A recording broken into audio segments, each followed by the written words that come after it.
할렐루야. 다 같이 기도드리겠습니다.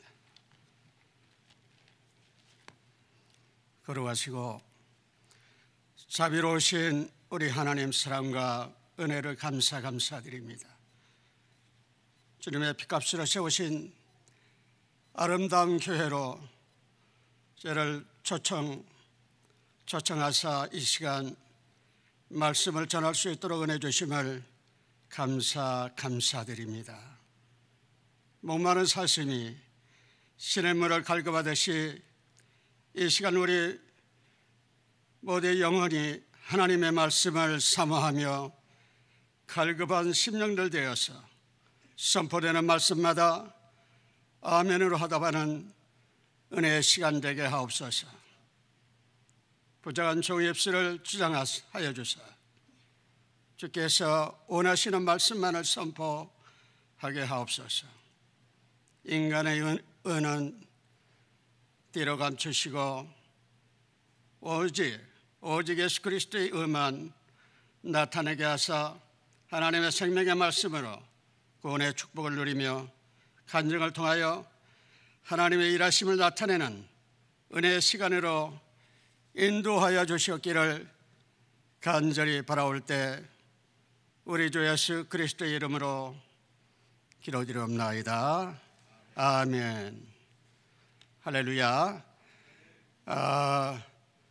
정말로 오늘 아름다운 교회에 와서 말씀을 선포할 수 있도록 은혜 주신 우리 하나님 아버지께 감사드리고요. 또 아름다운 교회 모든 성도님들께 감사드립니다. 자, 오늘 본문을 저희가 소개를 먼저 해드리겠습니다. 본문의 말씀은 누가복음 10장 25절에서 37절의 말씀이에요.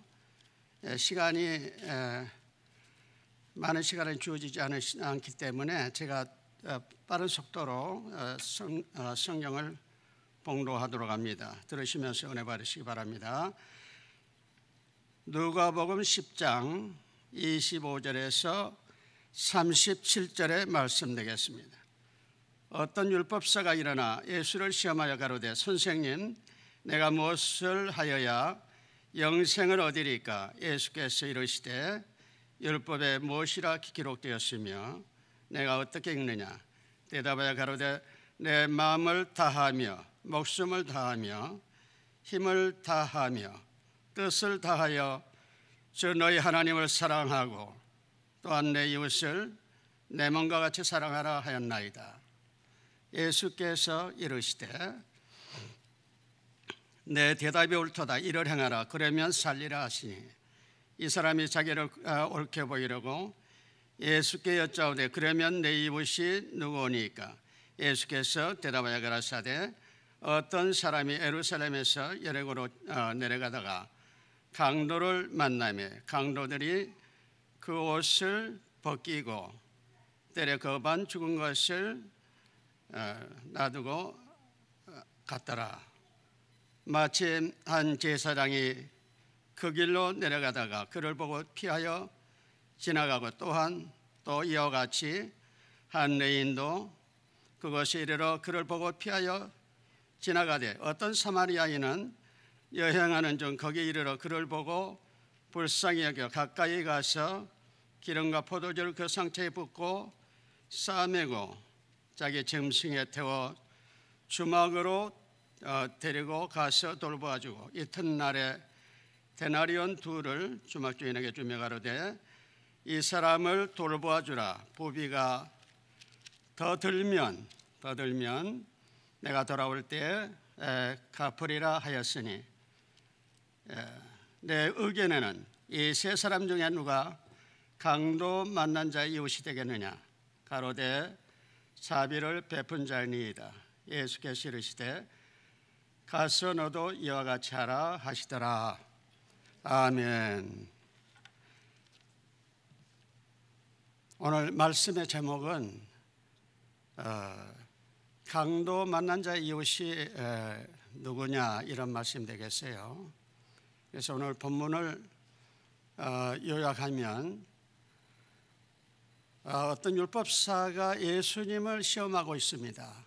이 율법사라는 사람은 율법에 능통한 사람이에요. 율법을 지켜야만이 구원을 받는다라고 주장하는 사람이고요. 율법과 복음에 대해서 우리가 알아야 할 것은 요한복음 1장 17절에서 모세는 율법은 모세로 말미암아 주어진 것이요 은혜와 진리는 그리스도로 말미암아 주어진 것이라 온 것이라라고 말씀하고 있습니다. 자, 모세 율법을 통해서 율법사는 그걸 지켜야만이 구원에 이른다라고 생각하지만, 자, 주님은 그렇지 않습니다. 주님은 이 율법사를 통해서 율법에 묶여 있는 율법사를 구원으로 복음으로 인도하는 바로 그런 내용이 되겠어요. 그래서 율법은 자기 의를 주장하는 것이요, 은혜로 들어가야만이 그리스도 복음으로 가야만이 구원을 얻을 수 있다. 이런 그러한 율법과 복음의 그런 차이점이 있는 것을 우리는 알아야 하는 것입니다. 자, 첫 번째 우리가 율법사가 예수님을 시험하고 있는 장면이 나오고 있습니다. 내가 무엇을 하여야 영생을 얻으리까? 이렇게 묻고 있어요. 그렇다면 이 율법사의 질문이 저와 여러분의 질문이 되시기 바랍니다. 그래서 그러면 성경에 무엇이라고 기록되어 있느냐? 예수님께서 말씀하실 때 율법사는 대답하고 있습니다. 내 마음을 다하고 목숨을 다하며 힘을 다하며 뜻을 다하여 내 하나님을 사랑하고 또한 내 이웃을 내 몸과 같이 사랑하라, 이렇게 말씀하고 있거든요. 그래서 그렇다면 이 율법사가 또 묻고 있어요. 내 이웃이 누구냐고 물었을 때 내 이웃은 바로 내 이웃을 사랑해야만이 하나님을 사랑하고, 자, 내 이웃이 누구냐고 했을 때 예수님은 세 사람을 예를 들어서 설명을 하고 있습니다. 어떤 사람이 예루살렘에서 여리고로 내려가는데 강도를 만났습니다. 옷이 벗겨지고 많이 맞아서 그만 죽어가는 그 강도 만난 사람을 내버려 두고 도망을 가버렸어요. 그런데 그 강도 만나서 시름받고 있는 그 길로 어떤 제사장이 지나가고 있습니다. 제사장이 지나가는데 피해버리고 지나가는 것입니다. 자, 두 번째로 레인이라는 사람이 지나가고 있어요. 그 레인도 그냥 피하여 가버렸다는 것입니다. 그런데 세 번째로 지나가는 사람이 있습니다. 사마리아인, 유대인들로부터 배척을 받는 사마리아인은 너무나도 도울 수 없는 그런 사람을 그냥 지나쳐버리지 않는 것입니다. 원수지간인 그 유대인인 그 강도받는 사람을 지나치지 않고 다가갑니다. 가까이 가서 기름과 포도주를 붓고 상처를 싸매고 자기 짐승에 태워서 주막으로 데리고 가서 돌보아주고, 이튿날에 여행길에 떠날 때 데나리온 2를 주면서 부비가 더 들면 내가 돌아온 길에 갖겠다라고 이렇게 말하고 있어요. 그래서 이 세 사람 중에 강도 만난 자의 이웃이 누구냐 했을 때 이렇게 예수님께서 율법사에게 물었을 때 자비를 베푼 자입니다. 자, 그 말이 끝나자마자 너도 이와 같이 하라. 바로 이러한 내용인데요. 자, 오늘 말씀을 주시는 내용에서 우리가 첫 번째 기억해야 할 것은 우리가 영생으로 가는 길은 하나님을 사랑하고 또한 내 이웃을 내 몸과 같이 사랑하라, 이렇게 말씀을 하시는데, 자, 여기에서 하나님이 우리를 먼저 사랑하신 그 사랑을 기억해야만이 우리가 영생으로 갈 수 있다는 걸 믿으시기 바랍니다. 할렐루야. 내 마음을 다하고 목숨을 다하고 뜻을 다하고 힘을 다하여 우리를 사랑하신 하나님의 그 사랑을 깨달으라는 것입니다. 자, 디도서 2장 14절에서 말씀하고 있어요. 그가 우리를 대신하여 자신을 주시면 모든 불법에서 우리를 구속하시고 깨끗하게 하사 선한 일에 열심하는 친백성이 되게 하려 하심이니라. 할렐루야. 예수님이 우리를 대신해서 자신을 십자가에서 주신 것은 우리를 모든 불법에서 우리를 구속하시고 우리를 구원하시고, 그 구원하신 그 목적은 선한 일을 하는, 선한 일, 하나님의 선한 일을 하는 친백성으로 우리를 부르시기 위해서 우리를 구원하신 걸 믿으시기 바랍니다. 그래서 먼저 하나님이 우리를 사랑하신 그 사랑을 깨달아야 우리가 영생으로 갈 수 있다는 것입니다. 그래서 요한복음 17장 3절에서도 영생은 곧 유일하신 참 하나님과 그의 보내신 자 예수 그리스도를 아는 것이다 라고 말씀하고 있어요. 영생으로 가는 길은 참 하나님, 하나뿐이신 하나님, 또 하나님이 보내신 예수 그리스도를 아는 것이다. 예수 그리스도의 복음을 알아야만이 영생의 길로 갈 수 있다라고 말씀하시는 거예요. 그래서 하나님이 아들을 우리에게 주신 그 사랑을 우리는 깨달을 수 있어야 하는 것입니다. 마태복음 2장 28절에서 인자가 온 것은 성경을 받으려 함이 아니요 도리어 섬기려 하고 자기 목숨을 많은 사람의 대속물로 주려 하려 하심이니라. 할렐루야. 이런 말씀들이 은혜가 되시기 바랍니다. 요한복음 3장 10절 18절에서도 말씀을 주고 있어요. 하나님이 세상을 이처럼 사랑하사 독생자를 주셨으니 이는 저를 믿는 자마다 멸망치 않고 영생을 얻게 하려 하심이니라. 할렐루야. 하나님의 그 아들을 세상에 보내신 것은 세상을 심판하려 하심이 아니요 저로 말미암아 세상의 구원을 받게 하려 하십니다. 저를 믿는 자는 심판을 받지 아니하는 것이요 믿지 아니하는 자는 하나님의 독생자의 이름을 믿지 아니함으로 벌써 심판을 받았느니라. 할렐루야. 아들을 주신 그 사랑을 깨달아야 우리가 구원으로 갈 수 있다는 거예요. 영생으로 갈 수 있다는 것입니다. 자, 우리가 죄인 된 것을 우리가 깨달을 수 있어야 합니다. 로마서 5장 8절 10절에서 또 말씀을 주고 있어요. 우리가 아직 죄인 됐을 때 그리스도께서 우리를 위하여 죽으심으로 하나님께서 자기의 사랑을 확증하신 걸 믿으시기 바랍니다. 그러면 이제 그의 피로 우리가 의롭다 하심을 얻었은즉 그의 진노하심에서 우리가 구원받았다라고 말씀하십니다. 곧 우리가 원수되었을 때 하나님께서 우리를 위하여 자기의 아들을 주심으로 우리를 구원하셨다라고 말씀하십니다. 곧 우리가 원수되었을 때 그 아들의 죽으심으로 말미암아 하나님으로 더불어 화목되었은즉 화목된 자로서는 그의 살으심을 인하여 우리가 구원받았다라고 말씀하십니다. 할렐루야. 자, 원수의 담을, 하나님과 우리 사이 원수의 담을 그 아들을 개입하셔서 그의 아들을 중보자로 개입시키시고, 자, 우리의 죄를 우리 대신 십자가에서 지시고 피 흘려 죽으심으로 우리를 하나님의 자녀로 다시 인도하신 그 크신 하나님의 사랑을 기억하시라는 것입니다. 할렐루야. 그러므로 예수님이 우리의 죄를 가져가신 것은, 자, 요한복음 1장 29절에서도 말씀을 주고 있어요. 세상 죄를 지고 가는 하나님의 어린 양이로라. 할렐루야. 베드로전서 1장 18절 19절에서도 말씀을 주고 있습니다. 너희 조상의 유전한 망령된 행실에서 구속한 것은 은이나 금같이 없어질 것으로 한 것이 아니요 오직 흠없고 점없는 어린 양 같은 보배로운 피로 한 것이니라. 할렐루야. 어린 양 같은 보배로운 피로, 어린 양의 제물이 예수님이 되셔서 십자가에 들이심으로 우리를 죄에서 구원하신 그 사랑을 우리가 기억할 수 있어야 합니다. 자, 그러므로 우리는 구원으로 갈 수 있다는 것입니다. 그러므로 하나님은 사랑이시라라고 말씀하십니다. 하나님은 왜 사랑이실까요? 아들을 주시는 그 사랑을 우리에게 나타내셨기 때문에 하나님은 사랑이신데 먼저 하나님께서 우리를 사랑하신 그 사랑을 기억하시기 바랍니다. 자, 요한일서 4장 7절 10절에서 말씀을 주고 있어요.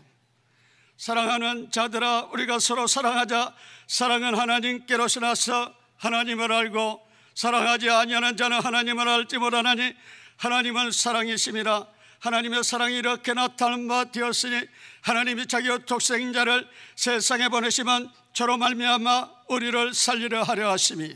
사랑은 여겼으니 우리가 하나님을 사랑한 것이 아니요 오직 하나님이 우리를 사랑하사 화목제로 그 아들을 세상에 보내셨습니다. 할렐루야. 하나님의 사랑을 깨닫지 못하면 우리가 구원으로 갈 수가 없다는 것입니다. 그래서 하나님은 먼저 우리를 사랑하셨다라고 말씀하시는 거예요. 자, 그렇게 먼저 사랑하시고 우리를 이제 우리 보고 사랑하라는 거예요. 그래서 요한복음 13장에서 말씀을 주고 있습니다. 13장에서 새 계명을 너희에게 주노니 서로 사랑하라. 내가 너희를 사랑한 것 같이 너희도 서로 사랑하라.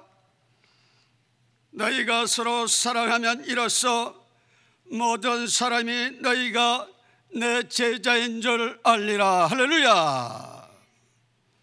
서로 이제 사랑을 받았으니, 하나님께 우리가 서로 사랑을 받았으니 우리도 하나님의 사랑을 갚으라는 거예요. 어떻게 갚아요? 서로 사랑함으로. 할렐루야. 서로 사랑함으로 나타내라는 것입니다. 그래서 너희가 서로 사랑하면 이로써 모든 사람이 너희가 내 제자인 줄 알리라. 할렐루야. 자, 두 번째로 우리가 기억해야 할 것은 제사장과 레위는 어떤 사람인가 우리가 생각해 볼 수 있어야 합니다. 자, 강도 만나서 옷이 벗겨지고 많이 맞아서 길에 쓰러져서 죽어가고 있습니다. 신음하고 있어요. 자, 그런데 그 길로 제사장이 지나가면서 피하여 버리고 갑니다. 자, 피해버렸다는 거예요. 피하는 신앙. 자, 그 뒤로 누가 지나가고 있습니까? 레인도 지나가다가 보고서 피해버리고 마는 것입니다. 이렇게 피해버리는 신앙을 가지고서는 하나님의 사랑을 우리가 전할 수가 없는 것입니다. 하나님의 사랑을 받은 사람으로서 이렇게 우리가 이웃의 어려움을 보고서 그냥 지나쳐버려서는 안 된다는 것입니다. 그래서 이 제사장과 레인의 믿음은 피하는 신앙인데, 그 형식적인 신앙의 소유자들이에요. 자, 어려움을 당한 사람이 있으면 우리가 지나가다가라도 관심을 가지고 가까이 갈 수 있어야 하는 것입니다. 그것이 긍휼의 사랑, 긍휼의 마음이 되는 것입니다. 긍휼의 마음을 가지고서 가까이 다가갈 수 있어야 하는데 피해버리는 그 신앙은 하나님께서 기뻐하시지 않는 그런 신앙이 되겠습니다. 에베소서 2장에서도 말씀을 주고 있어요. 긍휼의 풍성한 하나님이 우리를 사랑하신 그 큰 사랑을 인하여 허물로 죽은 우리를 그리스도와 함께 살리셨고, 너희가 그 은혜로 구원을 얻은 것이라. 할렐루야. 우리가 하나님 은혜로 우리는 죽을 수밖에 없는, 멸망으로 갈 수밖에 없는 우리 인간들을 하나님께서 끝까지 사랑하심으로 우리를 구원하신 그 사랑을 우리는 깨달아서 우리 주위에 보여주는 모든 것들은 그냥 지나쳐 버려서는 안 된다는 것입니다. 그러므로 어려움에 처해 있는 그 사람을 향해서 우리가 가까이 갈 수가 있어야 하는 것입니다. 자, 이 제사장과 레인의 믿음은 형식적인 신앙의 소유자들이었어요. 그러므로 야고보서 2장 14절 이하에서는 말씀을 주고 있습니다. 내 형제들아, 만일 사람이 믿음이 있노라 하고 행함이 없으면 무슨 이익이 있으리요? 그 믿음이 능히 자기를 구원하겠느냐? 만일 형제나 자매가 헐벗고 일용할 양식이 없는데 너희 중에 누구든지 그에게 이르되 평안히 가라 걷게 하라 하며 그 몸에 쓸 것을 주지 아니하면 무슨 이익이 있으리요? 이와 같이 행함이 없는 믿음은 그 자체가 죽은 것이니라. 할렐루야. 행함이 없는 믿음은 죽은 것이라 라고 말씀하고 있습니다. 히브리서 9장 12절에서도 말씀을 주고 있어요. 염소와 송아지에 필요하지 아니하시고 오직 자기 피로 영원한 속죄를 이루셨느니라. 할렐루야. 자, 우리가 영원한 속죄를 받음으로 영생으로 우리는 인도된 하나님의 자녀들입니다. 자, 이웃의 어려움을 우리가 외면하면서 살아가서는 안 된다는 것입니다. 제사장과 레인의 그 피하는 신앙으로 우리가 가서는 안 된다는 거예요. 자, 사도 바울이 사도행전 9장 1절 이하에서 사울은 어느 날 다메섹으로 갑니다. 예수 믿는 자들을 핍박하기 위해서 다메섹으로 가다가 예수님을 만납니다. 예수님을 만나서 길에서 꼬꾸라져 버리는 것입니다. 빛 대신 예수님을 만나서 길에서 꼬꾸라지면서 그는 사흘 동안을 식음을 전폐하고 또 보지도 못하는 그런 고난의 그 시간이 주어지는 것입니다. 그때 사울이 제일 먼저 한 것은 어떤 일을 했나요? 회개를 했습니다. 회개를 함으로 하나님 주님께서는 아나니아를 보내서 안수하게 하시고 그러므로 눈에서 비늘이 벗겨지면서 다시 살아날 수 있도록 은혜를 주시는 것입니다. 그래서 사울이 음식을 먹고 이제 힘을 얻어서 제일 먼저 한 것이 있습니다. 사도행전 9장 20절에서 말씀하고 있어요. 사울은 즉시로 회당에서 예수님을 하나님의 아들이라 이렇게 전파했다는 것입니다. 하나님의 아들이라 이렇게 전파를 했어요. 그리고 사도행전 9장 22절에서는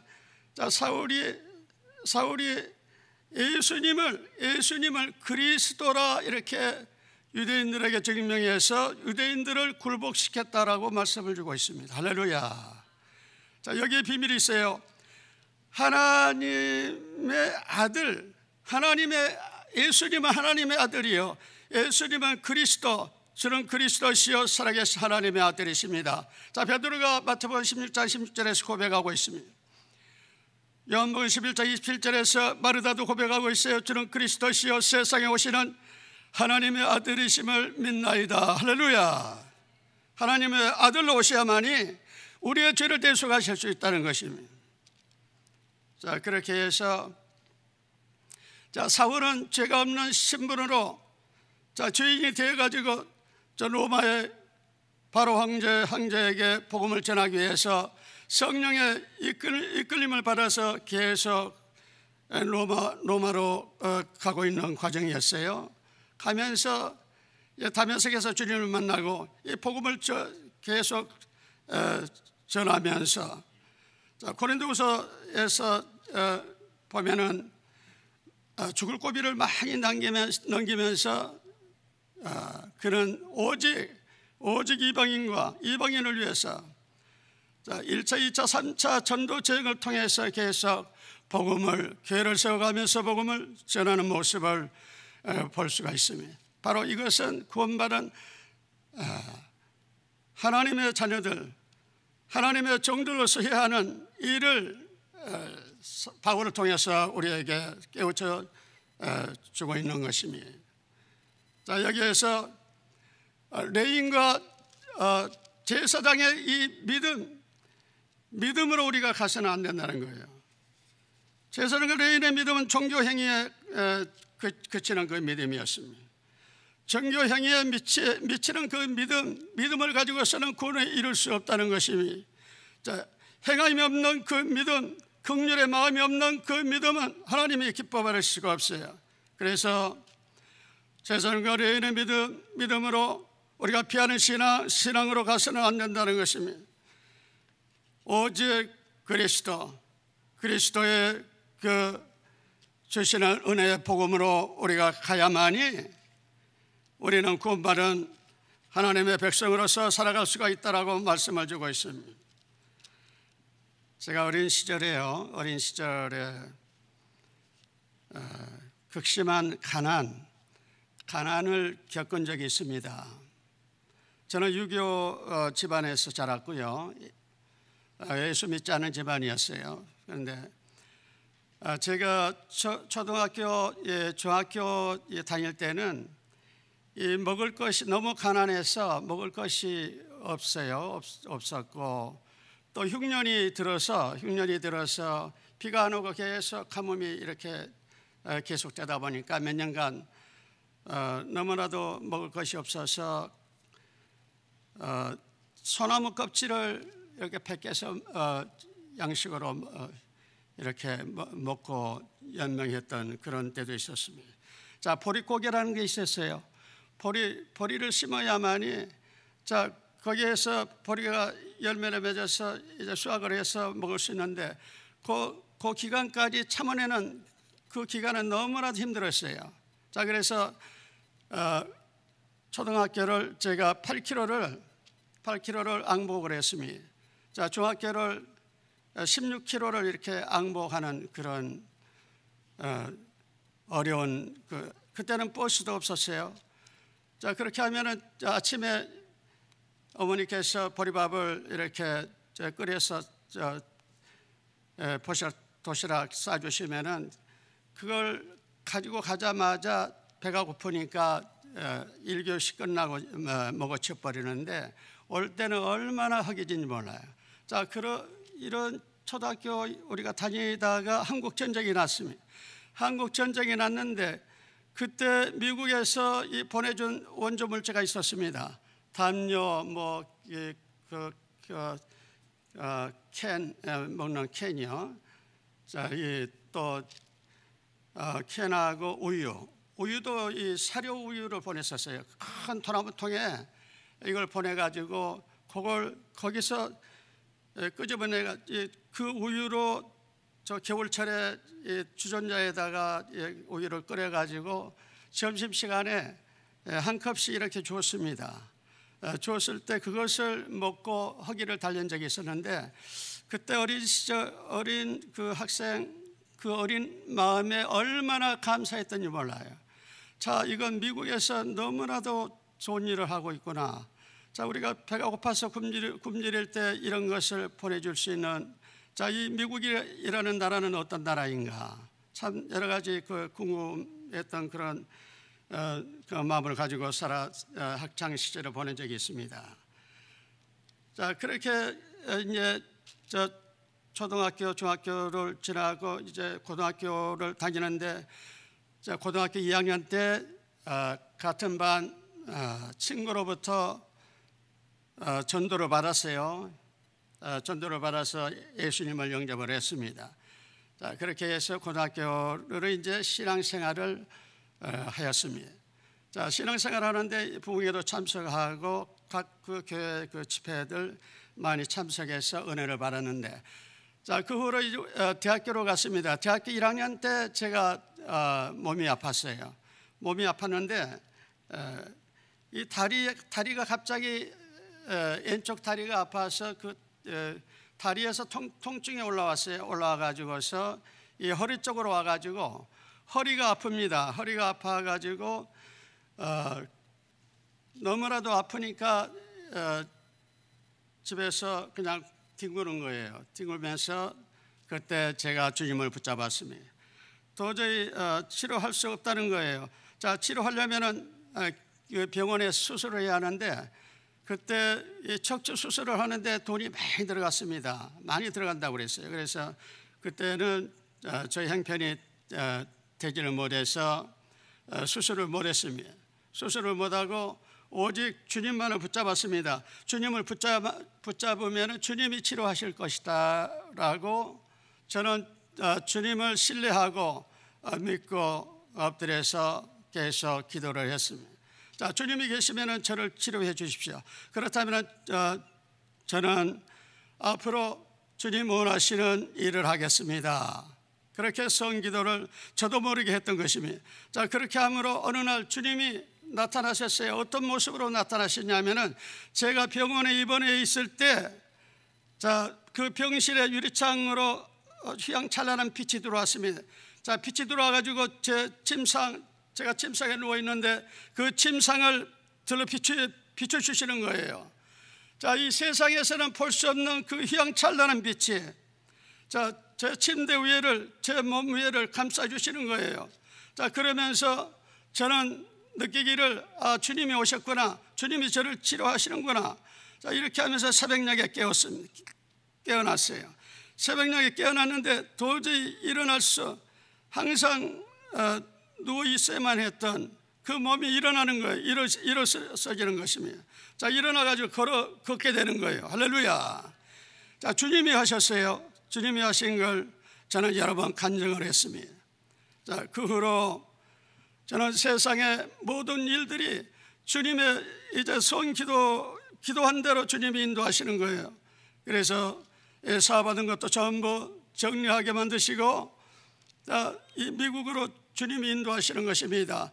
자, 신학을 공부하게 하시고, 자, 목사 안수를 받게 하시고, 그 다음에 이 미국 땅으로 몰아붙이시는 거예요. 제가 이 미국을 올 생각은 도저히 할 수 없었습니다. 형편도 그렇지만, 자, 미국에 올 수 없는 저를 미국을 향해서 주님은 기도하게 하셨습니다. 기도하게 하시면서 또 1993년에 제가 목사 안수를 받고요.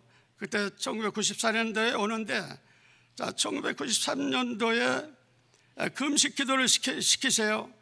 자, 금식 기도를 7일, 10일, 또 21일 뭐 이렇게 해가지고 그 1년에 한 3개월을 금식 기도를 시키시고 저를 미국 땅으로 이렇게 오게 하셨습니다. 자, 제가 올 때는 제가 5,000불 가지고 왔습니다. 자, 5,000불 가지고 저는 혼자 왔어요. 여기 미국에 아무도 아는 사람이 없습니다. 제가 LA 공항에 내려가지고 거기에서 코리아타운 가는 택시를 불러서 코리아타운으로 제가 인도되었습니다. 코리아타운 어느 목사님 아들이 운영하는 그 하숙집에 여장을 풀고 미국의 생활을 시작을 했습니다. 자, 그러면서 이제 하나님께서 그 후로 이 LA 다운타운 거리를 보여주시는 거예요. 자, 다운타운 거리를 보여주시는데, 자, 이 미국의 홈리스들을 접하게 되는 것입니다. 자, 이 미국 땅에 잘 사는 나라에 왜 저렇게 홈리스가 많은가? 자, 그 홈리스들을 불쌍히 여기는 마음을 주님이 주셨습니다. 할렐루야. 그리고 어린 시절에 그렇게 배가 고팠던 그때를 떠올리는 거예요. 그때 미국의 원조 물자, 자, 깡통 우유를 먹고 그 허기진 배를 채웠던 그 기억을 되살리면서, 자, 저 홈리스들을 불쌍히 여기고 저들을 도우라는 음성을 주셨습니다. 그래서 저는 그러면 주님 어떻게 할까요? 했더니, 자, 이 홈리스 사역을 위해서 놓고 기도했을 때 어느 날 주님께서 코리아타운 올림픽과 그 볼몬 코너에 있는 그 한남체인 그 몰에 빵 공장 하나를 보여주시는 거예요. 자, 이 빵 공장을 보여주시는데 그걸 어떻게 인수를 하였으면 하는 그 마음을 주셨어요. 그래서 그 내용을 알아봤더니 85,000불인데 10,000불을 디파짓하고 나머지는 월 2,330불씩 3년을 오너 캐리하라, 이렇게 이야기를 듣고서 제가 이 빵 공장을 해서 다운타운의 노숙자들을 좀 먹였으면 좋겠다. 자, 그렇게 생각하고 해서 어느 목사님 박영 목사님이라고 코리아타운에 계시는 목사님한테 의논을 했습니다. 자, 이렇게 해서 빵 공장을 좀 시작을 했으면 좋겠습니다, 목사님. 그런데 형편이 되지를 않습니다. 디파짓을 우선 만불을 하면은 제가 저 빵 공장을 인수해서 저 빵 공장을 운영해 가지고 다운타운의 홈리스들을 급식을 시작할 수가 있겠습니다. 목사님, 어떻게 이런 좋은 기회가 있는데 어떻게 했으면 좋을까요? 했더니 그 목사님이 제 이야기를 들으시고 만불을 주겠다, 이렇게 해서 만불을 주셨습니다. 그래서 만불을 그 하남체인 오너인 그 빵공장을 하남체인에서 직영을 했어요.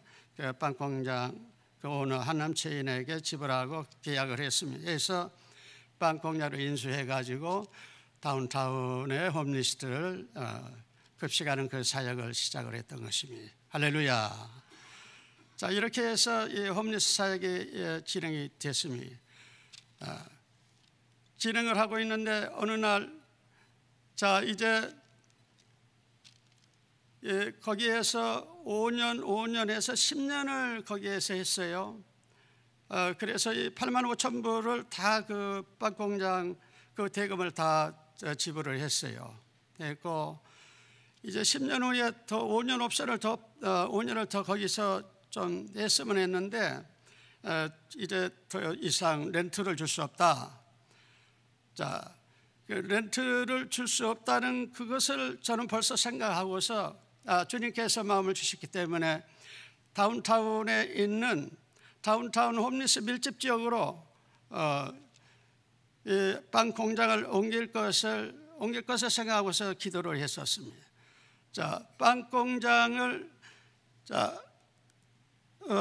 홈리스들이 밀집되어 있는 그 지역의 가까운 곳으로 감으로 인해서 더 홈리스들에게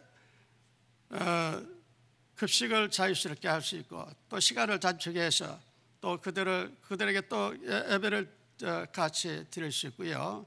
또 여러 가지로 이 후속적인 컴퓨터 시설도 또 해서 거기서 또 가르치고 뭐 여러 가지 프로그램을 가지고서 진행을 또 할 수 있기 때문에 자, 그것으로 이렇게 건물을 놓고서 기도를 했었습니다. 기도를 했더니 어느 날 그 좋은 장소 샌페드로하고 칠가 코너에 좋은 장소를 하나님께서 허락하셨습니다.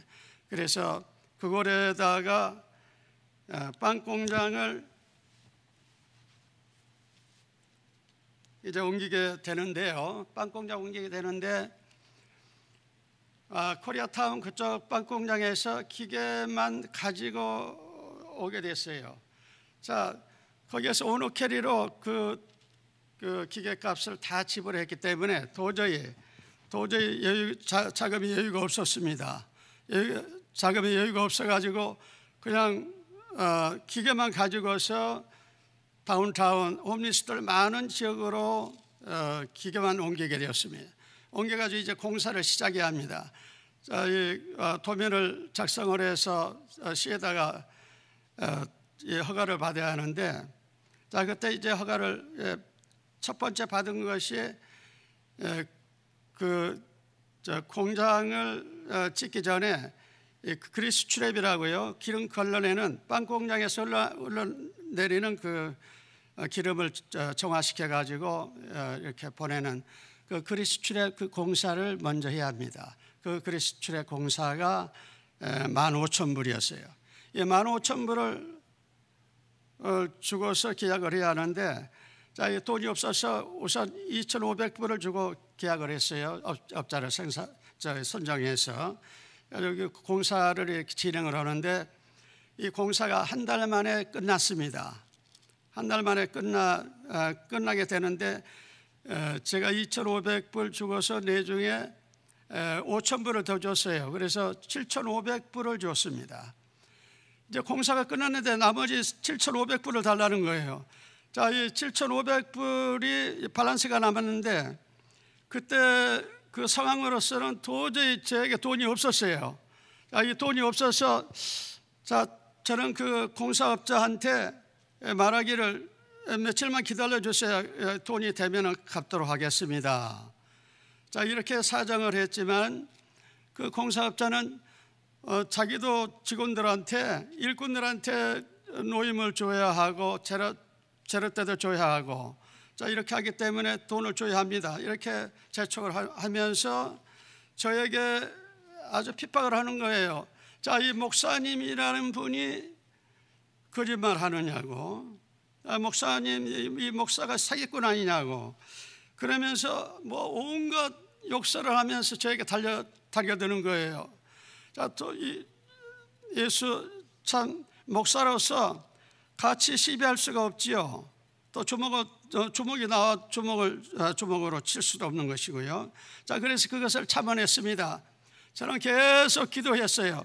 주님 앞에 기도했습니다. 7,500불 때문에 목사로서 목사 망신을 당합니다. 자, 목사가 거짓말쟁이가